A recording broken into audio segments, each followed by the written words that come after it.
Hello అందరికీ welcome to cherries kitchen. ఈరోజు మనం టమోటాలతో రసం ఎలా చేసుకోవాలో చూద్దాం।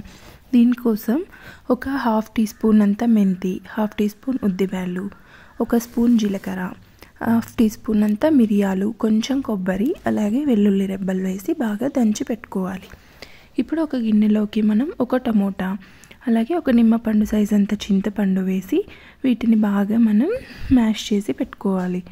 ఇప్పుడు ఒక గిన్నెలోకి ఆయిల్ వేసి కొద్దిగా ఆవాలు వేసాక కొంతసేపు అయ్యాక మనం ముందుగా ప్రిపేర్ చేసి పెట్టుకున్న మసాలాలు, కొంచెం కరివేపాకు, దంచి పెట్టుకున్న వెల్లుల్లి అన్నీ వేసి బాగా ఫ్రై చేసుకోవాలి।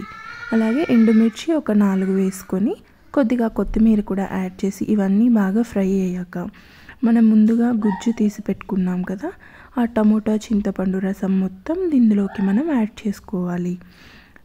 మొత్తం పల్పంతా వచ్చేదాకా బాగా తీసుకున్నాక ఇంకా కావాలంటే కొద్దిగా వాటర్ వేసి ఇలా బాగా పిండుకోవాలి। ఇలా అంతా వేసి మన టేస్ట్కి తగ్గట్టు మనం వాటర్ యాడ్ చేసుకోవాలి। పులుపు చూసుకొని యాడ్ చేసుకున్నాక అందులోకి కొంచెం సాల్ట్ కూడా వేసి బాగా మరిగించుకుంటే రసం రెడీ అయిపోయింది। Please subscribe.